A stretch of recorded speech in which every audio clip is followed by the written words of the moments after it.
നോക്കൂ സുഹൃത്തുക്കളെ, അമേരിക്ക എൻ്റെ രാജ്യമല്ല, ബോയിങ് എൻ്റെ കുടുംബ കമ്പനിയുമല്ല, ഇവരാരും എനിക്ക് കാശ് തരുന്നുമില്ല.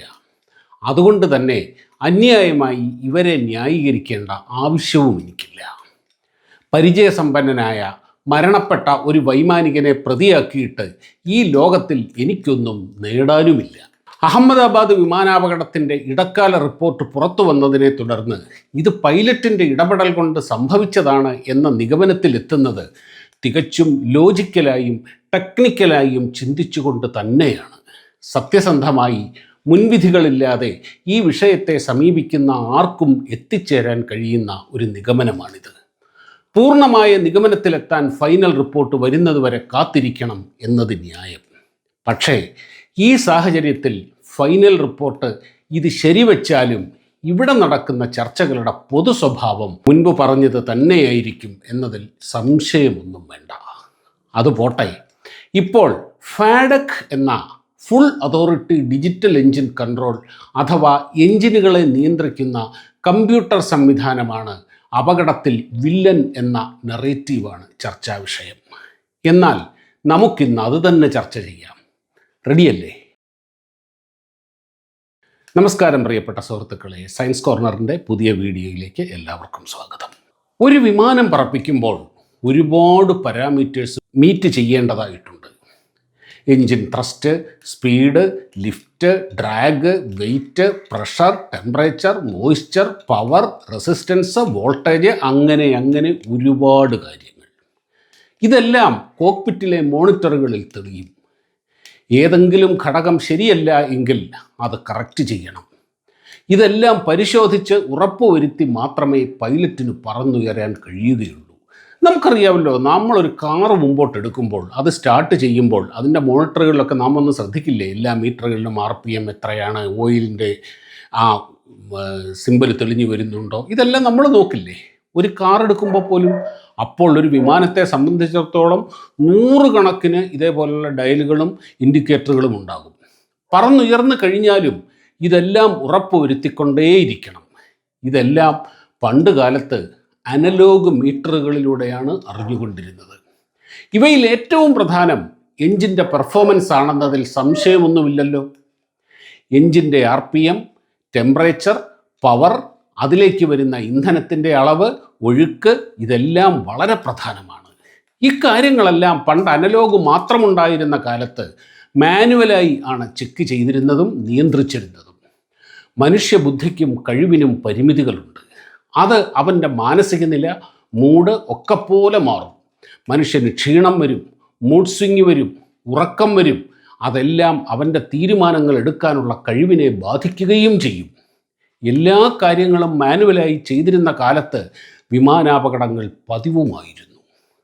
അങ്ങനെ ഡിജിറ്റൽ ടെക്നോളജിയുടെ ശൈശവദശയിൽ തന്നെ എൻജിൻ പെർഫോമൻസ്, ഇന്ധനക്ഷമത ഒക്കെ വർദ്ധിപ്പിക്കാനും നിയന്ത്രിക്കാനും ഒക്കെയാണ് പ്രാറ്റ് ആൻഡ് വിറ്റ്നി അവരുടെ JT9D എഞ്ചിനുകളിൽ ഫാഡക് സിസ്റ്റം ഇൻട്രൊഡ്യൂസ് ചെയ്യുന്നത്.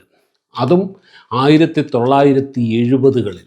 അതേ സുഹൃത്തുക്കളെ, ഇപ്പോൾ എല്ലാവരും എടുത്തിട്ടലക്കുന്ന ഈ ഫാഡക്ക് ഇന്നലെ മഴ പെയ്തപ്പോൾ ഡ്രീം ലൈനർ വിമാനങ്ങളിൽ പൊട്ടി മുളച്ചു വന്ന തകരയൊന്നുമല്ല. 40-45 കൊല്ലമായി ഇറങ്ങുന്ന എല്ലാ വിമാനങ്ങളിലും നിർബന്ധമായി ഉണ്ടായിരിക്കേണ്ട സിസ്റ്റമാണത്. എന്താണ് ഈ ഫാഡക്?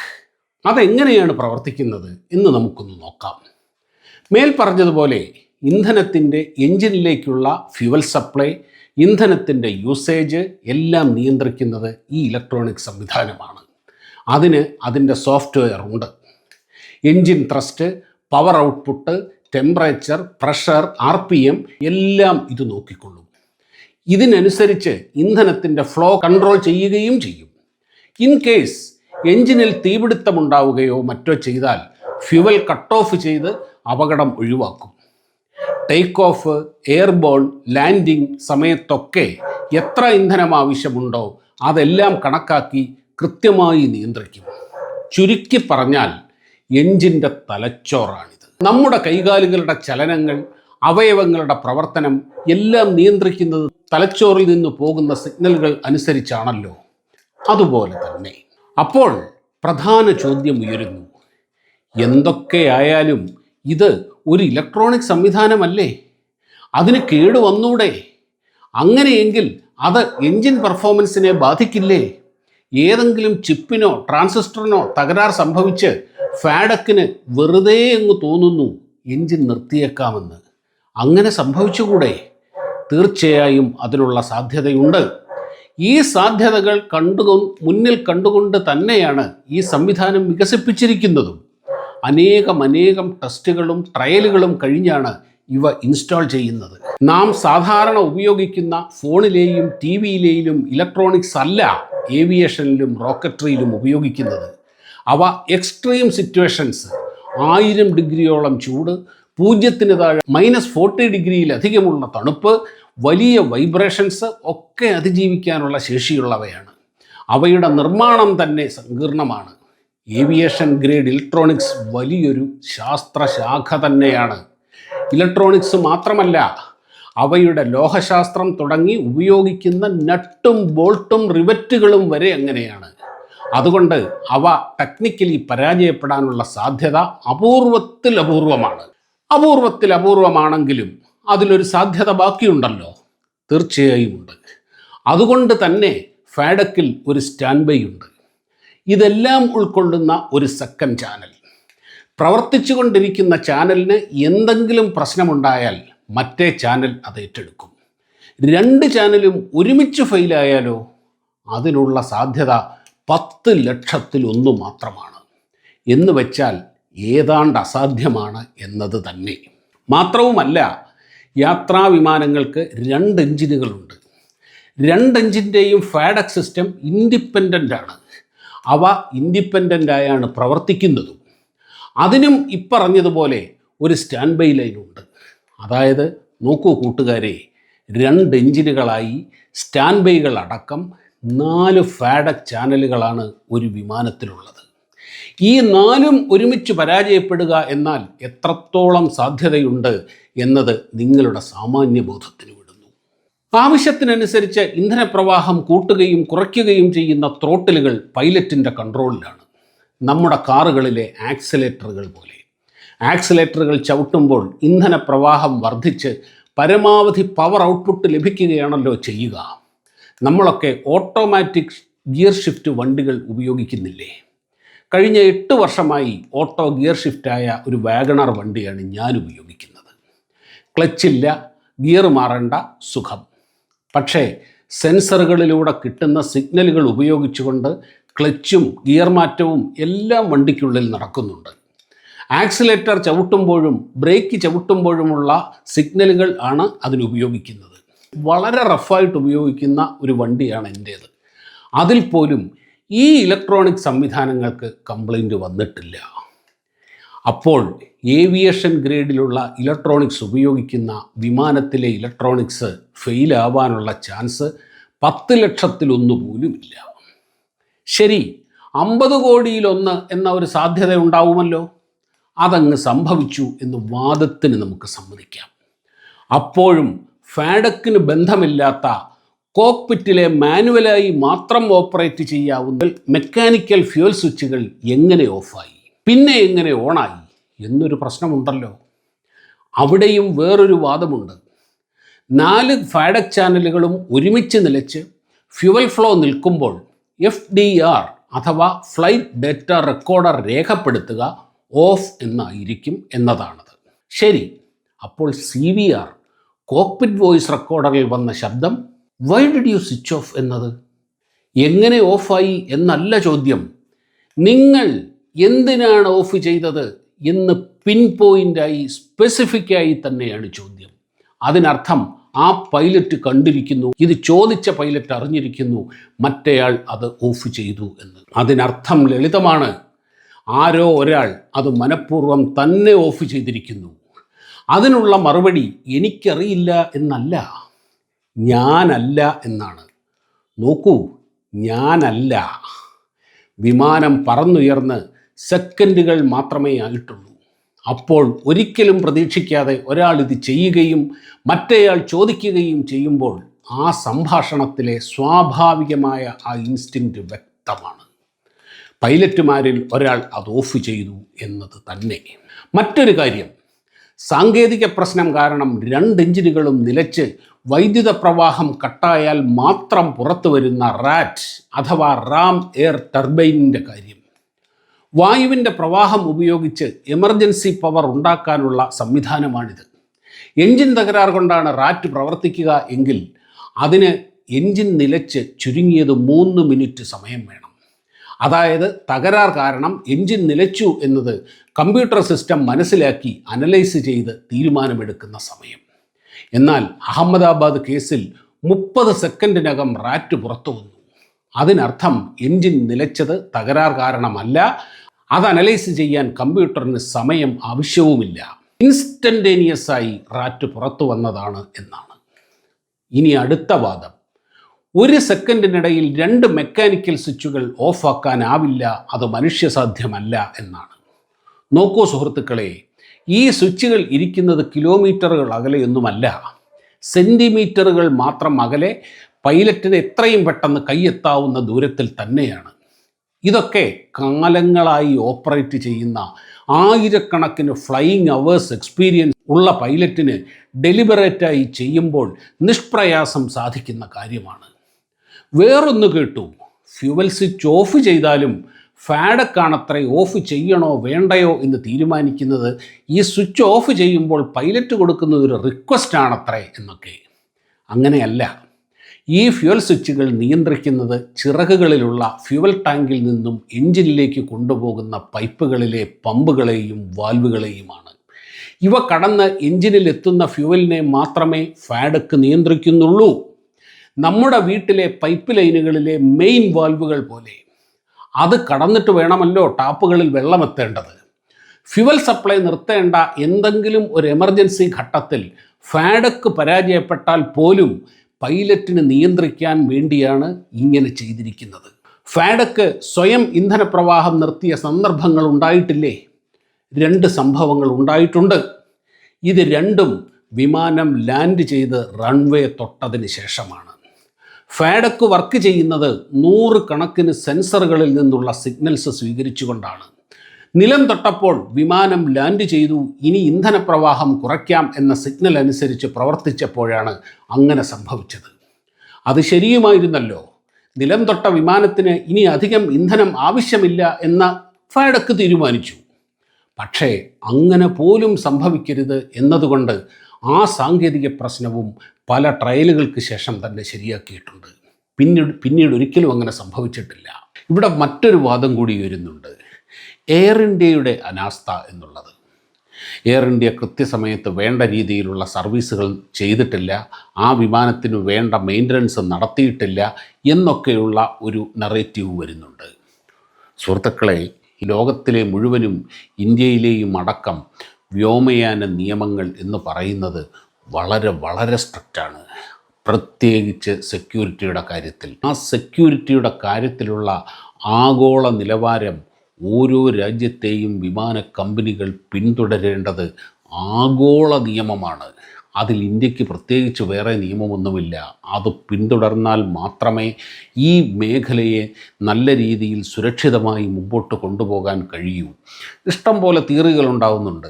എയർ ഇന്ത്യ അത് ചെക്ക് ചെയ്തില്ല, എയർ ഇന്ത്യ കൃത്യസമയത്ത് മാൻഡേറ്ററി ആയിട്ടല്ലാത്ത അഡ്വൈസറി ആയിട്ടുള്ള സർവീസുകൾ നടത്തിയില്ല. ഇതൊക്കെ സ്പെക്കുലേഷൻസാണ്, ഉണ്ടാകുന്ന തിയറികളാണ്. അങ്ങനെ കൃത്യമായി സർവീസ് ചെയ്യാതെ മെയിൻറ്റെയിൻ ചെയ്യാതെ ഇങ്ങനെ ഒരു കമ്പനി മുമ്പോട്ട് കൊണ്ടുപോകാൻ കഴിയില്ല എന്ന ബേസിക്കായിട്ടുള്ള അടിസ്ഥാനപരമായ വിവരമെങ്കിലും നാം മനസ്സിലാക്കുക. ഇന്നലെ ഒരു വിമാനം ഡൽഹിയിൽ ഇറങ്ങിയ ഉടനെ അതിൻ്റെ ഒരു ബാറ്ററി പാക്കിന് തീപിടിച്ചിട്ടുണ്ടായിരുന്നു. സംഭവിക്കാം, ഒരു ടെക്നോളജിയിൽ അത് സംഭവിക്കാം. പക്ഷേ സുരക്ഷിതത്വത്തിൻ്റെ ഭാഗമായി ആ സിസ്റ്റം തന്നെ ഒരു എമർജൻസി സിറ്റുവേഷനിൽ ഉണ്ടാകേണ്ട സുരക്ഷാ സംവിധാനങ്ങൾ ഓണായി അത് അപ്പോൾ തന്നെ ഓഫാവുകയും ചെയ്തു. ഇതാണ് ഈ മേഖലയുടെ പ്രത്യേകത എന്ന് പറയുന്നത്. ഇതാണ് ഈ മേഖലയുടെ സുരക്ഷിതത്വം എന്ന് പറയുന്നത്.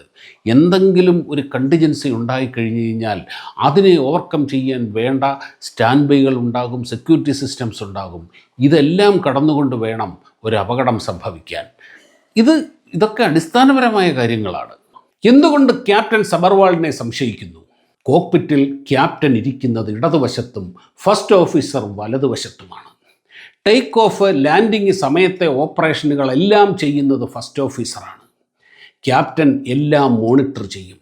വിമാനത്തിൻ്റെ ഓവറോൾ ചുമതല ക്യാപ്റ്റന് തന്നെയാണ്. ത്രോട്ടിൽ വലിക്കുക, ഫ്ലാപ്പുകൾ പ്രവർത്തിപ്പിക്കുക തുടങ്ങി ഫസ്റ്റ് ഓഫീസർ പൂർണ്ണമായും എൻഗേജ്ഡ് ആണ്. അങ്ങനെ വിമാനം ടേക്ക് ഓഫ് ചെയ്ത് 600 അടിയോളം മുകളിലെത്തിയപ്പോഴാണ് സ്വിച്ചുകൾ ഓഫാകുന്നത്. ആദ്യം ഓഫാകുന്നത് ഇടതുവശത്തെ സ്വിച്ച്, 1 സെക്കൻഡിൽ വലതുവശത്തേതും. ഇടതുവശത്തെ സ്വിച്ചിൽ ആദ്യം കൈയെത്തുന്നത് ക്യാപ്റ്റൻ്റെ വലത് കൈയാണ്, പിന്നെ മറ്റേ സ്വിച്ചും. ഫസ്റ്റ് ഓഫീസർ ക്ലൈവ് കുന്ദർ പൂർണ്ണമായും ടേക്ക് ഓഫിൽ മുഴുകിയിരിക്കുമ്പോൾ ക്യാപ്റ്റനാണിത് ചെയ്തത് എന്ന് തന്നെ കരുതുന്നതിൽ കാര്യമുണ്ട്.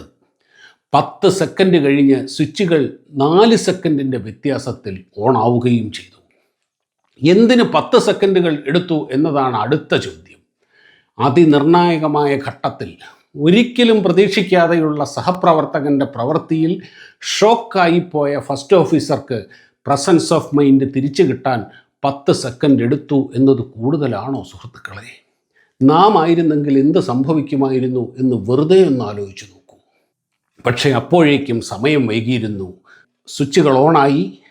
ആദ്യത്തെ എൻജിൻ കുറച്ച് ത്രസ്റ്റ് വീണ്ടെടുത്തു. രണ്ടാമത്തെ എൻജിൻ വീണ്ടെടുത്ത് വരുമ്പോഴേക്ക് ഉയരം നഷ്ടപ്പെട്ട് ത്രസ്റ്റും നഷ്ടപ്പെട്ട് വിമാനം നിലംപൊത്തി. മറ്റു ചില യാഥാർത്ഥ്യങ്ങൾ. ലോകത്തിൽ മുഴുവനായി 10,000-ലധികം ബോയിങ് വിമാനങ്ങൾ പറക്കുന്നുണ്ട്. അമേരിക്കയുടെ പ്രസിഡന്റ് ഉപയോഗിക്കുന്നത് ബോയിങ് ആണ്.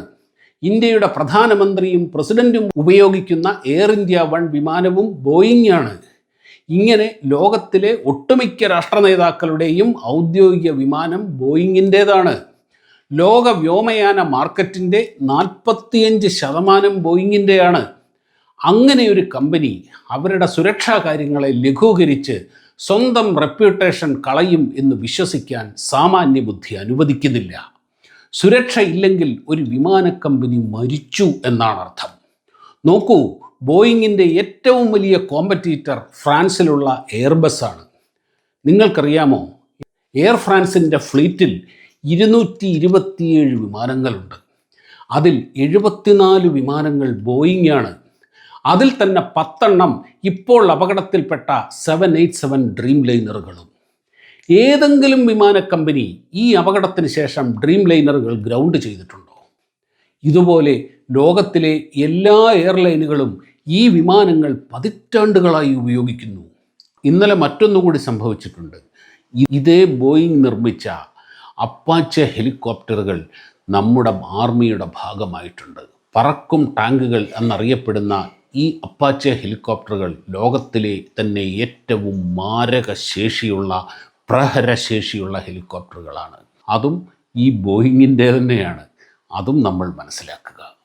ബോയിങ്ങിലെ പുറത്താക്കപ്പെട്ടതോ പുറത്തുപോയതോ ആയ ജീവനക്കാർ പറയുന്ന ഫ്രസ്ട്രേഷൻ കഥകളെ പൊലിപ്പിച്ച് ബോയിങ് എന്നാൽ മനുഷ്യജീവന് വില കൽപ്പിക്കാത്ത ഒരു തട്ടിപ്പ് കമ്പനിയാണ്, അവരുടെ വിമാനങ്ങൾ എന്നാൽ പറക്കുന്ന ശവപ്പെട്ടികളാണ് എന്നൊക്കെ പറയുന്നത് ഇത്തിരി കടന്ന കൈയാണ് കൂട്ടുകാരെ.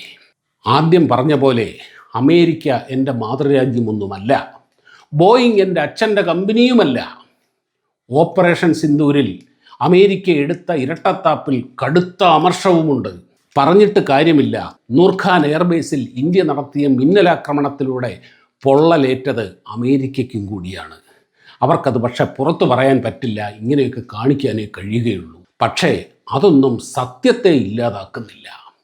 തീർച്ചയായും ക്യാപ്റ്റനിലേക്ക് കാര്യങ്ങൾ എത്തുന്നത് വേദനാജനകമാണ്. പക്ഷേ വേദനാജനകമായ ചില അപ്രിയ സത്യങ്ങളും കൂടിയുള്ളതാണ് ഈ ലോകവും സമൂഹവും.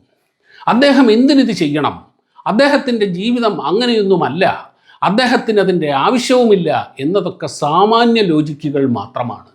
ആത്മഹത്യ എന്നത് എന്ത് കാരണമുണ്ടെങ്കിലും എന്ത് കാരണം കൊണ്ടായാലും സാമാന്യ ലോജിക്കിന് വഴങ്ങുന്നതല്ല. അതുകൊണ്ട് തന്നെ ലോജിക്കിൻ്റെ ഭാഷ ഇവിടെ ചേരില്ല. അതെ, പല അപ്രിയ സത്യങ്ങളും പ്രവർത്തിക്കുന്നത് സാമാന്യ ലോജിക്കിന് പുറത്താണ് എന്നത് പല പ്രാവശ്യം തെളിയിക്കപ്പെട്ടിട്ടുള്ള സത്യമാണ്. ഇതൊന്നുമായിരുന്നില്ലല്ലോ ഈ അപകടം സംഭവിച്ചതിന് പിന്നാലെ നിങ്ങൾ ചെയ്ത വീഡിയോയിൽ എന്ന് എൻ്റെ അടുത്ത് ചോദിക്കുന്നവരുണ്ടാകാം. തീർച്ചയായിട്ടും ആ സമയത്ത് അപകടത്തിൻ്റെ പിറ്റേന്ന് ചെയ്ത വീഡിയോയിൽ 100% ഇത് ഒരു ടെക്നിക്കൽ ഫോൾട്ടാണ് എന്ന രീതിയിൽ തന്നെയാണ് എൻ്റെ വീഡിയോയിൽ ഞാനും പറഞ്ഞിട്ടുള്ളത്. ക്യാപ്റ്റൻ സബർവാൾ ആ വിമാനത്തെ രക്ഷിക്കാൻ പരമാവധി ശ്രമിച്ചിട്ടുണ്ടാകും.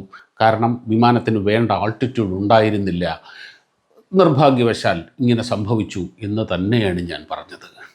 പക്ഷേ പിന്നീട് കാര്യങ്ങൾ കൂടുതൽ വെളിപ്പെട്ട് വരുമ്പോൾ, പുതിയ വിവരങ്ങൾ പുറത്തു വരുമ്പോൾ ആ നിലപാട് തിരുത്തേണ്ടി വരും.